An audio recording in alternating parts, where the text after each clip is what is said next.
What's going on? Welcome back to Financial Journey. So today we're going to talk to you about Palantir. I want to go over some of the current data points, break it down on what's really moving it, and go over everything else you need to know. But first, make sure to hit that thumbs up. And with that, let's get right to it. Palantir is down 1.58%. This is kind of the first day in almost 2 weeks that Palantir has kind of shown some signs of weakness. Because Palantir, aside from today, has been an absolute beast.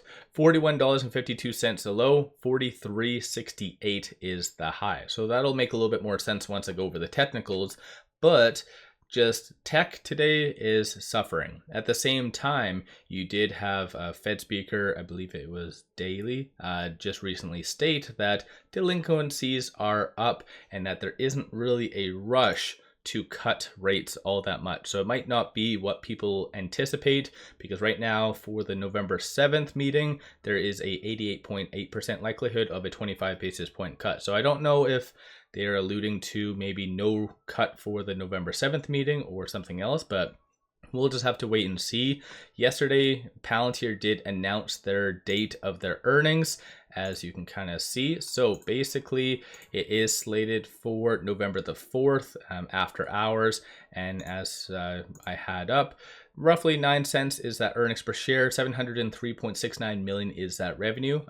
Again, all estimates from analysts. And over the last 90 days, 11 positive and 0 negative revisions to the earnings per share. So honestly, analysts have been loving Palantir, and there's a lot of justified reasons for that to be the case. But when it comes down to some of the data points, shorts are getting a little bit more bold. So increasing currently 1.1 million shares, 4.26% of the free float is being shorted, works out to be 87.64 million shares. For the greater part of the year, shorts been really returning quite a lot, and obviously once again kind of justified, right? Until recently. So it does look like as of October the 9th, they started to get a little bit more bold and now are increasing their position. So once again, something to kind of keep in mind, the fact that Palantir has ran up.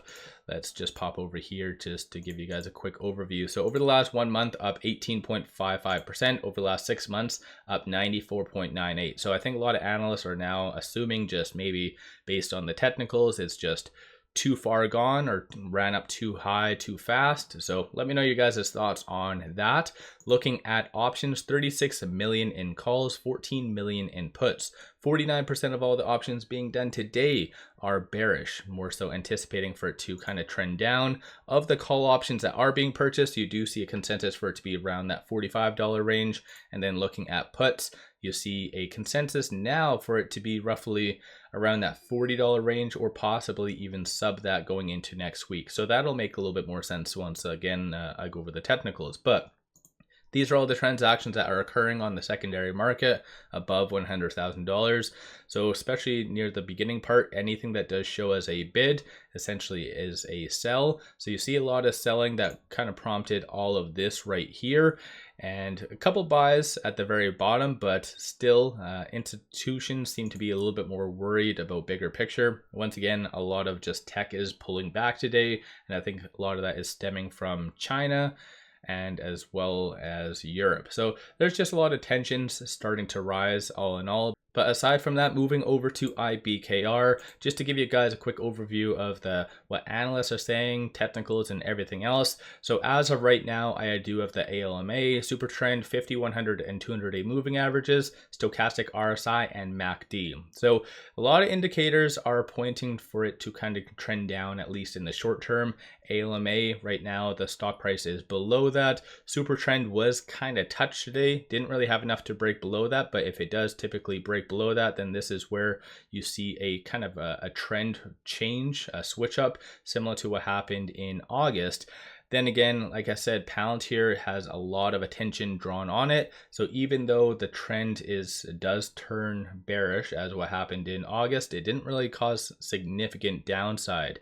Except in this case, I think the next strong support points, I'll go over it in a second, it might indicate kind of the $30 or high 30s once again. But latest analyst ratings have been absolutely epic. So Daniel Ives, the poster boy, the cheerleader for Palantir, recently did give a $45 buy rating. Wedbush and Daniel has a 53% success rating. You have Raymond James downgrading, which Brian, who has a 66% success rating, and then this Bank of America analyst who has a 92% success rating, so very impressive actually, did give a $50 buy. As a consensus, 27.67, and that is a 35% downside. Elliott Wave Technical, so for those of you that have been watching my, I guess, Palantir videos, haven't done one in a while, but last one I did state that it was actually going to pretty much head to that $42 to $45 range, and lo and behold, we are here. A lot of the data points at the time were really signaling that. I think my last one was like a month and a half ago. Based on the Elliott Wave Technicals, it does have a pivot point of $38.60. For as long as it is above that, then it is anticipated to kind of hit that $49.70 and $51.70 range. So even though a lot of the data points signal that there might be a little bit more short-term volatility in the negative, I think bigger picture, it will still hit that $50 range. So I think that would be very symbolic and psychological. So once it does get above that 50, then this is where you could see easily a very nice run up. So once again, let me know you guys' thoughts on that in the comments below. One thing, but on the side note, I guess a little bit more of a caveat, if it does go to that $50 range, similar to what happened, I believe, in Q1 of 2024, or it might have been Q4. Essentially, Palantir did have a very nice run up to, I think it was like 23 at the time, but because of their earnings, which they did have fairly good results, still regardless, it did pull down. Just a lot of analysts didn't see the multiples kind of jiving, and so that might be a similar kind of scenario for this upcoming earnings. Just once again, for you guys to keep in mind, I like to always give you the good, the bad, and the ugly. Never want to misrepresent any of the data, or for you guys to ever say, hey, you didn't say this. So just so you guys are aware, but right now with it at 42 and change, it is trading between this R2 and this R3. So $40.39 is going to be that next strong support, and then 43.78 is going to be that next strong resistance / target. I'm looking at the 1-day chart as well, so very strong support and resistance points. And like I mentioned, that super trend indicator, that's roughly at, I believe it was here, let me just double check one last moment. And so that's roughly at right here, so $41.44. I know you guys weren't able to see it, but $41 and change, that is going to be also at the same time another very strong pivot that's kind of smack dab in the middle of that. So let me know you guys' thoughts on Palantir. Are you guys buying into Palantir? Based on the momentum indicator, does show that number of retail investors essentially are getting out today. So is that you? Are you guys taking profits, or are you guys buying the dip? What's your guys' thoughts? I myself did buy a small little bit today, but still I think my average is fairly good.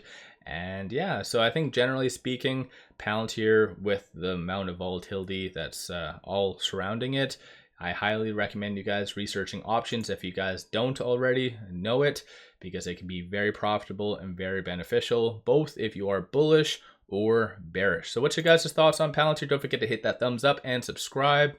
I always greatly appreciate that. And two things I want to share with you: take advantage of this promo. It does give you 5 free stocks. Each stock is valued up to $2,000.